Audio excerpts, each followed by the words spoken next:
विनय देखा ना, मम्मी आई है कितने दिनों बाद। नमस्ते दामाद जी। हाँ हाँ ठीक है। तुम एक गिलास पानी लेके आओ यार, मेरा सर दर्द हो रहा है। विनय ये कैसे बात कर रहे हो तुम मम्मी से? कम से कम उन्हें ठीक से नमस्ते तो कर लो। तो क्या करूँ, तुम्हारी मम्मी आई है तो हैं? तुम्हारे को समझ नहीं आया? तुम्हारे से एक गिलास पानी मांगा मैंने, जाके पानी देने की बजाय तुम मेरे से बहस कर रही हो। अरे ठीक है, तुम्हारी मम्मी आई है, चाय पानी दो उनको, लेकिन मेरे से ना बदतमीजी मत करो। और तुम्हारे को ज्यादा बुरा लग रहा है तो ठीक है, कहते तो नमस्ते, लो नमस्ते बस खुश।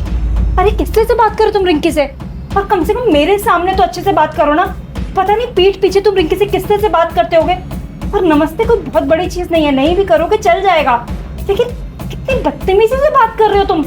मुझे तो लगा था तुम मेरी बेटी को खुश रखते हो, लेकिन तुम तो। आप हम मियाँ बीबी के बीच में मत बोलिए। आप यहाँ पे आइए, चाय पानी पीजिए। और ना, आपने उसकी शादी कर दी, अब मेरी जिम्मेदारी है उससे कैसे बात करते हो कैसे बात नहीं करता। और खामा ना सिचुएशन को इमोशनल करने की कोशिश मत कीजिए। आपने अपनी बेटी की शादी कर दी है, अब मेरी जिम्मेदारी है उससे जैसे मर्जी बिहेव करूं। खामा एक छोटी सी सिचुएशन है, बोला है कि एक गिलास पानी लेके आ जाओ, पानी देने की जगह बहस करने में लगे दोनों माँ बेटी मेरे से। विनय तुम मुझसे बदतमीजी से बात करो, कम से कम मेरी मम्मी से तो ऐसे बात मत करो। क्या हो गया तुम्हें? हाँ कर रहा हूँ बदतमीजी, और ना और बदतमीजी ना करो, इसलिए चुपचाप जाके पानी ले आओ। मेरा बहुत मूड खराब हो रहा है। बोल दिया ना सर दर्द हो रहा है तो सर दर्द हो रहा है, जाओ पानी लेके आओ।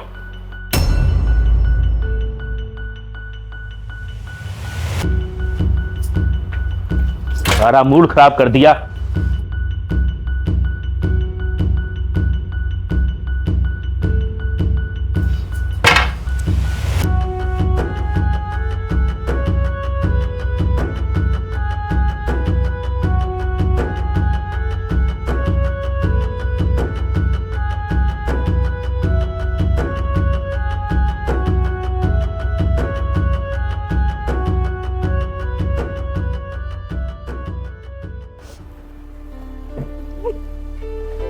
विनय मैं पानी ले आई। अरे रख दो यार, टेबल के ऊपर आ रहा हूँ।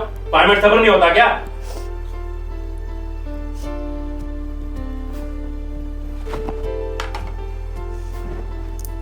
Mummy I am so sorry. मुझे बहुत शर्मिंदगी हो रही है। मुझे नहीं पता था कि विनय आपके साथ ऐसे बिहेव करेंगे। हो सके तो प्लीज मुझे माफ कर देना। बेटा शर्मिंदगी तो मुझे हो रही है कि मैंने अपनी बेटी की शादी ऐसे घर में कर दी है। मुझे तो लगता था कि दामाद जी तुझसे अच्छे से बात करते हैं, मैंने अच्छे लड़के से तेरी शादी की है। क्या यहाँ क्या देखती हूँ कि दामाद जी तुझसे इस तरह से बात करते हैं। मैं तो सिर्फ तुम दोनों को देखने आई थी कि कैसे रहते हो, सही हो या नहीं। लेकिन सच्ची में मुझे बहुत बुरा लग रहा है। क्या दामाद जी हमेशा तुझसे इसी तरह से बात करते हैं? हाँ नहीं मम्मी, वो मुझे बहुत अच्छे से ट्रीट करते हैं, वो कभी मेरे से बदतमीजी नहीं करते। लेकिन मुझे खुद समझ में नहीं आ रहा है कि आज उनको क्या हो गया जो वो मेरे से इतनी बदतमीजी से बात कर रहे हैं। और मुझे तो छोड़ो, वो आपसे भी बदतमीजी कर रहे हैं। बेटा मुझे तो 1 मिनट भी यहाँ रुकने का मन नहीं कर रहा। इतनी बेइज्जती कराने के बाद मैं यहाँ नहीं रुक सकती। बेटा मुझे घर जाना है। नहीं मम्मी, अगर आप ऐसे जाओगी ना तो मुझे बहुत बुरा लगेगा। नहीं बेटा, सकता दामाद जी को मेरा यहाँ आना अच्छा नहीं लगा हो और तभी उन्होंने तुझसे और मुझसे बदतमीजी से बात की हो। इसलिए बेटा मुझे रोक मत, मैं घर जा रही हूँ। मम्मी मेरा बिल्कुल भी मन नहीं है कि आप यहाँ से जाओ, लेकिन जिस तरीके से विनय ने बिहेव किया है ना, मुझे ऐसा लग रहा है कि आपका जाना ही बेहतर है। मैं आपके लिए कैब बुक कर देती। नहीं बेटा, तू परेशान क्यों हो रही है? वैसे तो कितना परेशान है। मैं खुद कैब कर लूंगी और चली जाऊंगी, ठीक है? खुश रह। हाँ अब बताओ क्या बात है? विनय वो मम्मी जा रही है ना वापस। अच्छा इतनी जल्दी? मुझे लगा हम लोग बैठ के बातें करेंगे। चलो अच्छा है, जा रही हैं तो चाय पानी दे दिया था ना, वो तो पिला ही दिया होगा तुमने। एक काम करो, आप जा रहे हो तो मैं अंदर से कपड़ों की गठरी बंधी हुई है, वो नीचे धोबी को देते हुए चले जाना। खामा का मुझे मेहनत करनी पड़ेगी नीचे देने जाने के लिए। विनय तुम्हारा दिमाग खराब हो गया है क्या? हो क्या गया है तुम्हें जब से आए हो? बदतमीजी करे जा रहे हो मम्मी के साथ। जब आए तब भी तुमने बदतमीजी करी और अभी भी उनको इंसल्ट कर रहे हो। वो क्या इस घर की नौकरानी है? यार तुम ना ज्यादा पैनिक मत हो। अगर एक गठरी लेके नीचे धोबी को दे देंगी ना तो उनके पैर घिसने ही जाएंगे। और तुम ना छोटी छोटी चीजों को बड़ा बनाना बंद कर दो। खामा का इमोशनल टच देती रहोगी हर जगह पर। हाँ बेटा तुम ठीक कह रहे हो कि मैं घिस नहीं जाऊंगी, लेकिन हर बात करने का एक तरीका होता है। तुम जिससे से बात कर रहे हो ना, ऐसा लग रहा है कि तुम मुझे इस घर की नौकरानी समझते हो, लेकिन मैं इस घर की नौकरानी नहीं हूँ, समझे? हाँ तो मेरे पिता भी इस घर के नौकर नहीं है। मतलब किसने कहा कि तुम्हारे पिताजी इस घर के नौकर हैं? इसने, तुम्हारी बेटी ने। रिंकी, कुछ याद आया?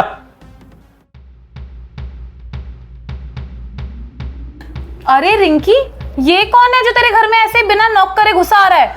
आपको तमीज नहीं है क्या? किसी के भी घर में बिना नॉक करके घुस जाओगे? बिल्कुल ही बेशरम है। कौन है ये? नौकर ही होगा तेरे घर का, समझ गई मैं। क्या मुंह क्या देख रहे हो? कोई काम धंधा नहीं है आपको? अच्छा, मैं समझ गई, तू इस घर का नौकर है ना। तुम नौकरों में भी ना तमीज नाम की चीज ही नहीं होती। ये तुम्हें मैनर्स नहीं सिखाया गया कि किसी के भी घर में जाते हैं तो नॉक करते हैं, एटलीस्ट नॉक तो करता। ये नौकर कुछ दिन घर में काम क्या कर ले, अपने आप को मालिक समझने लग जाते हैं। तुम लोगों को ना मालिक की परमिशन लेनी चाहिए हिलने से भी पहले। रिंकी, सारी ना तेरी गलती है। तूने इन जैसे नौकरों के ना भाव बढ़ा रखे हैं। इनको इनकी औकात में रखा करना। और इतने बुढ़े नौकर को तूने घर में क्यों रखा हुआ है? इसकी तो हड्डियां भी नहीं बोलती होंगी। ये बर्तन झाड़ू पोछा कर भी पाता होगा, फ्री की सैलरी खा रहा है। ये बेशरम है बिल्कुल। वो क्या है ना, विनय छोटा था ना तब से यहाँ पे काम कर रहे हैं, बस थोड़ी रिस्पेक्ट करते हैं इसलिए रख रखा है। काफ़ी टाइम हो गया ना इसलिए। हाँ ठीक है, चलो इस बार तो ना माफ कर दिया, लेकिन अगली बार से ध्यान रखना, ऐसे बिना नॉक करे आए ना तो तुम्हारे साथ अच्छा नहीं होगा।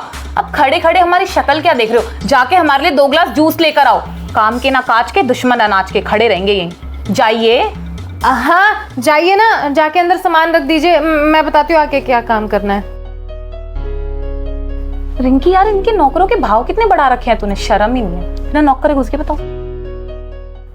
यार रिंकी, मुझे तुमसे ये उम्मीद नहीं थी। तुमने अपनी फ्रेंड के सामने मेरे पिता को नौकर कहा, और उनके मुंह पर, पता है, उनको कोई प्रॉपर्टी का काम नहीं था गाँव में। वो बेचारे बस बहाना बना के यहां से गए हैं। उनके लिए एक एक दिन भारी पड़ रहा था।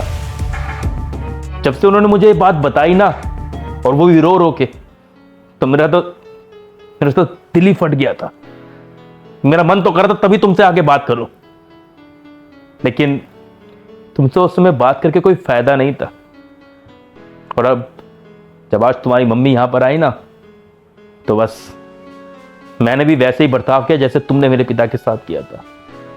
सॉरी मम्मी जी, मुझे माफ करना, लेकिन मैं सिर्फ और सिर्फ ये रिंकी को इस चीज का एहसास दिलाने के लिए कर रहा था कि उसे पता लगे कि किसी के माँ बाप की बेइज्जती करने पे कैसा लगता है।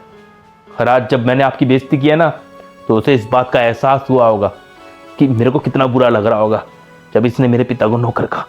रिंकी, तूने इस तरह से बिहेव किया विनय के पिताजी के साथ? मैं तो सोच रही विनय जी बदतमीजी कर रहे हैं। मुझे नहीं पता था मेरी खुद की बेटी किसी के पिताजी के साथ इस तरह से बिहेव करेगी। छी, मुझे तो शर्म आ रही है कि तू मेरी बेटी है। क्या मैंने तुझे ये संस्कार दिए हैं कि बड़ों से बदतमीजी से बात की जाए?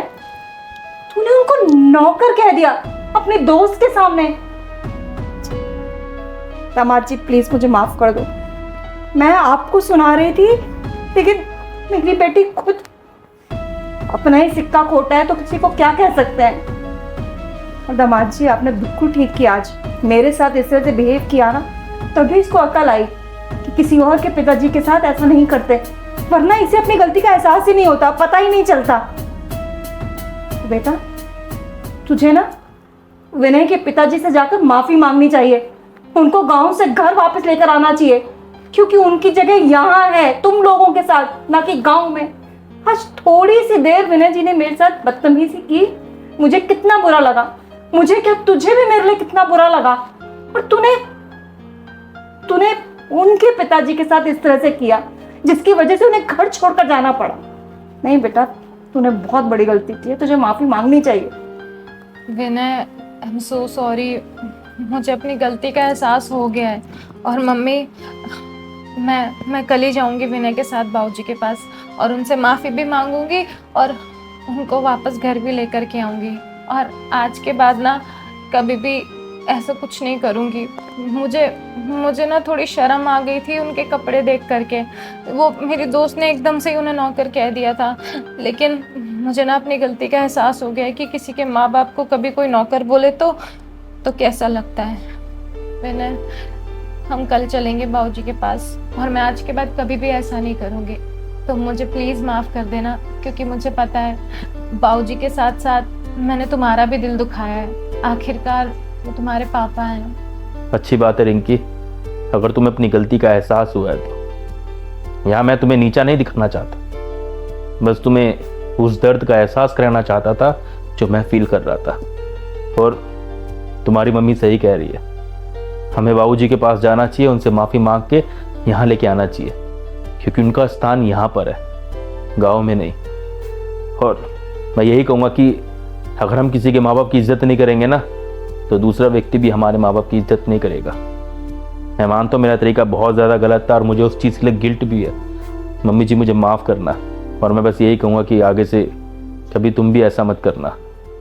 तो दोस्तों, इस वीडियो के अंदर हमने यही बताने की कोशिश की है कि आपको अपने सास ससुर की इज्जत करनी चाहिए, क्योंकि अगर आप नहीं करोगे ना तो आपका पार्टनर भी आपके माँ बाप की इज्जत नहीं करेगा, तो आप उसको कंप्लेंट नहीं कर सकते हैं।